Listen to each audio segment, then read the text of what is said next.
Hey guys, Rob from Georgia here with you, VHS82 apostrophe, with a little intro to the intro, simply because my review ran just a little bit over, and as a result of my YouTube account being really super screwy, I cannot do anything above and beyond 15 minutes and publish it for whatever stupid reason. So I made the creative choice to cut my review into two pieces and release it simultaneously, thus preserving the integrity of what I had to say first time through. And so I wanted to apologize just for that inconvenience, and I hope that you will watch both and my thoughts on what I consider to be one of the greatest films ever made from John Carpenter, of course, the 1982 masterpiece, The Thing. BodyBags, where horror lies. Did a great commemorative issue on The Thing, in which one of the things you learn that John W. Campbell, one of the things that influenced him the most was when he's growing up, his mom and his aunt, they were twin sisters, and so, of course, the aunt apparently did not like John very much, and so he had a hard time he couldn't figure out who was who, if this was his mom, his aunt, and so, on the one minute, his mom is being all loving to him. She loves him and everything. But then the aunt happens to be there. He doesn't realize it's his aunt. And she's just treating him like crap. And so there, begins this idea that will find fulfillment in, of course, his who goes there. And the essence of that is, who can we trust? Can we trust even those who we love and we think we know, we may not know? So that's pretty interesting. And a plethora of releases. I've said Scream Factory and Arrow of late, but on the transfer on the Arrow, I will just say this: the transfer on Scream Factory is just too bright. It's like it's way too cleaned up or something. It's almost awkward. It's the only transfer I've seen like that. I would rather put in my VHS tape, either my widescreen or my full screen, any day than watching it on Scream Factory. That's nothing against Scream Factory.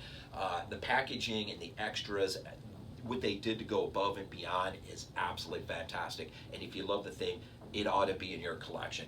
In terms of the transfer, I don't know what went wrong there, but whatever. It's neither here or there. John's movie really harkens back to the original source material. The Thing from Another World is a byproduct of his own age, limited by, of course, its time period in the 50s. It can't deal with the shape-shifting creature. There's a lot of the original story that it can't even begin to deal with. This is of course, Cold War politics. This is the era of UFO sightings. So there's a tension in the film between the military and the scientists on one side. The scientists are the bad guys. The military are the good guys. I'm talking about the 51 film. That tension is nowhere to be found in either The Thing from 11 or 82 Thing, right? And of course, no shapeshifter. We got basically James Arness dressing up as, a vegetable alien creature. You're gonna find some things to hang, a shirt on, a hook, hang up a shirt and just say, see, it was a remake. Oh, see, yeah, it was a remake. Well, I'll tell you what, I don't know. I'm saying it's not a remake. I have listened to John Carpenter's commentary on The Thing from Another World that he gave on the UK release of that film. I've listened to all of his commentary, well, at least the commentaries that we see here, right, on most of the releases. Just plethora of interviews, reading, and I know sometimes I think he loses his sense of thinking, and sometimes he'll say something that leads us to just accept that, well, I guess it is a remake. Well, and then other times he says quite the opposite.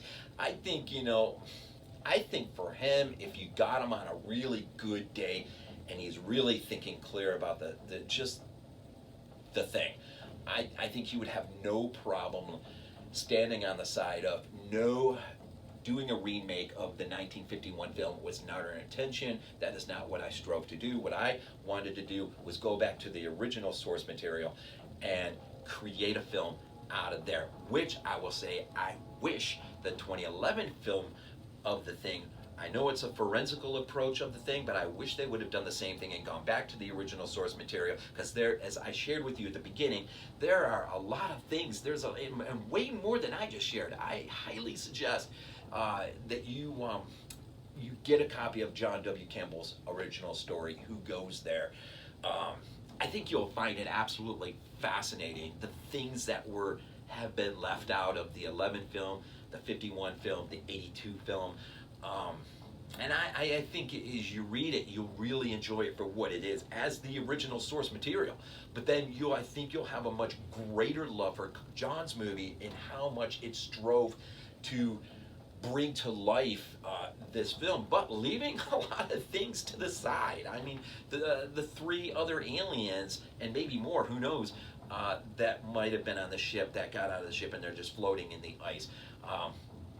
The description of the creature that we get in the story, which is pretty cool. But then again, it might have imitated something on a ship that crashed. We don't know for sure. But the characters, the character studies in the novel are really great to get into, whether it's McCready, Blair, Copper, Norris, Clark, any one of these guys. There's just way too much. I mean, there's just way too much to suggest this is an original film out of the source material. And hey, John studied The Thing from Another World in college. He gave a commentary track on the stinking thing on a UK release. And he's a huge fan of Howard Hawks. You're bound to, see the tipping of the hat to Howard Hawks. Not Nibbe as much, but I mean for Howard Hawks. He was a student of Howard Hawks, and you're going to see the tipping of the hat, mostly in how many people Howard Hawks gets into frame at a single time. How many? I think 17 at one time, if I'm not mistaken. Carpenter I'm thinking of The Thing from Another World. But John, in this cast of characters, there's a few scenes where he gets all of them, nearly all of them, in one framing shot, which is his main nod. Of course, the beginning lettering of the film, The Thing, the thing in the ice. That's kind of harkens back to the Norwegian camp, right? And that's, again, his movie, there's a Norwegian camp. In no other adaptation is a Norwegian camp even mentioned. So that is, to John's movie, something very original to his film. And if you've never seen it, I can't even imagine you've never seen this movie. But if you've never seen it, basically you have an alien craft that has crashed on the planet. Eons, well, according to John's movie, 10,000 years ago, according to the original, or The Thing from Another World, I think it's millions. You got this thing that's been lodged in the ice, and a bunch of scientists in an Antarctica research station. In John's movie, a Norwegian camp has uncovered both the saucer craft and the thing, and a whole bunch of freaking crap goes on there.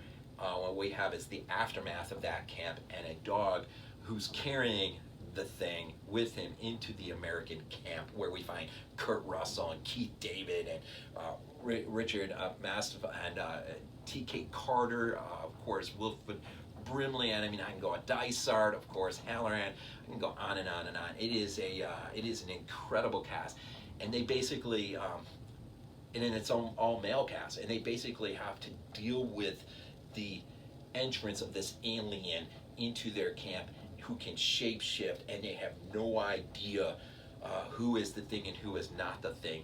And I'm telling you, man, it is one of the greatest horror, sci-fi, even Lovecraftian in a sense, movies maybe ever made. It is, I believe it's flawless. I don't think there's any issues in that movie at all. I think it's perfect. If I were to rate something, which I rarely ever do, I would rate it out of 10 out of 10. Easy. It is that good. If you've never seen it. The practical effects by Rob Bottin are just magnificent. They still, in 1982, they the things you see, what he did by hand. Of course, Stan Winston's uncredited in there as well. Ennio Morricone on the score. Whitlock on the visual effects. Of course, he's known from Earthquake and The Birds. And I go on and on and on and on. This was just a coming together of some really great talented people at the right time, in the right place, right? A set piece a set that was basically built out in North Alaska on an ice shelf during the summer. You go out in the winter, you film it, you do some of the interior stuff on a set back in California, of course, in basically ice rooms. Where they can control the temperature and stuff. It's just on and on and on and on, man. It's an incredible movie for the level of paranoia, the level of mistrust, and just the willingness and the sacrifice that these guys are going to bring in order to keep civilization safe from this thing. It is incredible. This movie is absolutely superb. And I hope I have brought it just a little bit of justice here to Body Bags in week 412 for 1982 John Carpenter's classic. As always, I'll leave it here, and we will leave this thing with Go Bills.